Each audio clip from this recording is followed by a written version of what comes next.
How to love your neighbour when he plays the trombone. It's an old Jewish proverb. It's hard to love your neighbour when they play an instrument. You could insert in there drums, violin, recorder, accordion, whatever is your least favourite instrument. If Jesus following is something more than just saying vaguely, we ought to love others, then we need to find ways to do that. That's what we're talking about today. The key lifestyle habits that help us to obey the command to love, that take it from theory and platitude, yes, this is a good thing, this is a good idea, a nice theory, to actual practical living. This is thechurch.com. My name's Jules. Thanks for listening. Fred Rogers said this: I believe that appreciation is a holy thing. That when we look for what's best in a person we happen to be with at the moment, we're doing what God does all the time.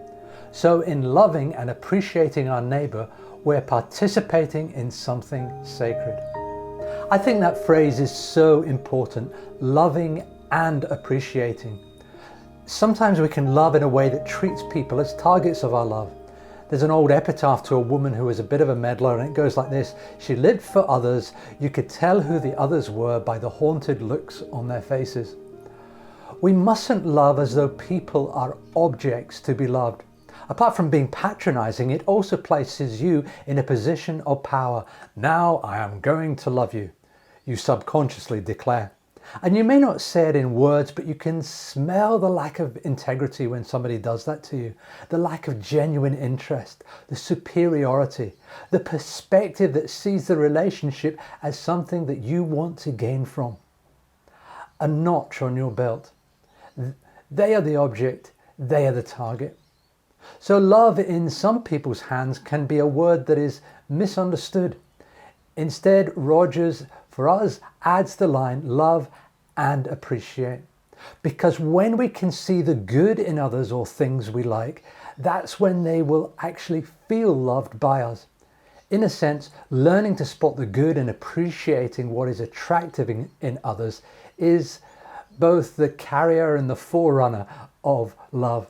It lays the foundation, but is also an expression of love itself. I did a bit of a thought experiment, and this is an extreme example. How could I love someone like Hitler, or choose your least favorite dictator at this point? Of course, I can't. When I see him, I don't actually ever really see him. I see the totality of his murderous reign. I see the immense suffering and hardship he caused. But suppose I instead try to focus on the human side of him. His love for his dog, perhaps. His sense of humour, if he had one. His art. His sense of drive. His love for Ava. Even his vulnerabilities, perhaps caused by trauma during World War II. I admit I'm struggling here. It is Hitler after all. Give me a break. But how does God look at the worst of us? How does God see our shadow side, or those of us who've got a large shadow side? How does he view us? Perhaps he views us through a slightly different lens. Something more. A broken image. A terrible pathology perhaps, but also a human being. So suppose I start doing the same. Looking for the man, the woman in front of me. Suppose I look at the good traits, even if they are distorted and tainted by a dark psychology or wicked philosophies. Now, think about that and put aside Hitler for a moment and think about that crotchety neighbour that you have, or that work colleague who really gets on your nerves. It is in that relationship that Jesus might say, do you actually see them? Or just sum them up with how they annoy you? There is a story where a so-called wicked woman was washing Jesus' feet, and the woman who washed his feet broke the taboos of her time.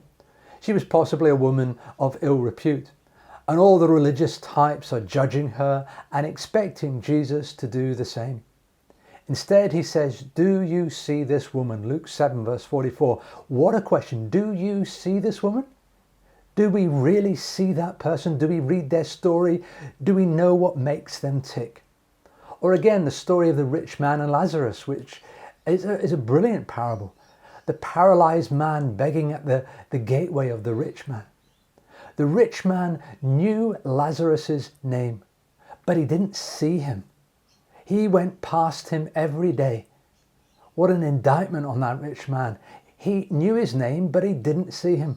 And the only time the rich man in the parable mentions Lazarus's name is when he wants Lazarus to serve him. Or again, think of me this morning when a homeless man asked me for money and I gave him a few coins I had in my pocket. But did I see him? Did I look him in the eye and humanize him in my mind? There is a concept called holding space, which at the most basic level, it means being aware of another person, being aware of their existence and them having a story and validating that. And that's, I guess, more important even than just simply being aware. It's the validation by looking at them in the eye and communicating that their existence matters to you. Even if you don't acknowledge the divine presence, it's saying you count, your journey is important, and you are a human being. But I'd want to say that as we do that, we also begin to have eyes to see something else. The presence of the one who said, inasmuch as you do it to the least, you do it to me, the divine image. This is the first stage, I suppose, in obeying that command to love our neighbor as ourselves. If we can't spot the good or find the good or spot the spark of God, it's so hard to love someone, isn't it? The example of Hitler, of course, demonstrates that. Our first reaction is one of disgust. But when we dig maybe just a little deeper, you might need an industrial strength mining drill with someone like Hitler perhaps, but keep going and there are things in almost anyone's life to acknowledge and even celebrate. Now, if we don't practice this, we will never be able to obey the command to love our neighbor and even our enemies. It will always be abstract and theoretical, something we admire that Jesus said, a nice platitude but not practical.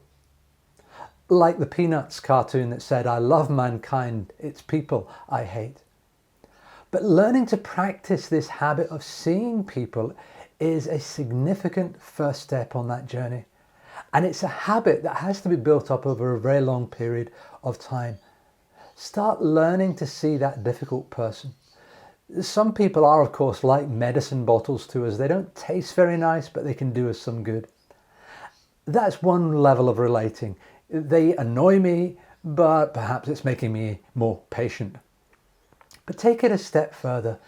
Begin to see them. Most counselors know this from experience. Someone has all kinds of traits and they turn up to their counseling surgery. They're not that attractive, but as the counselor gets to know them, there is a connection. And as they hear their story, they feel a little bit closer to them.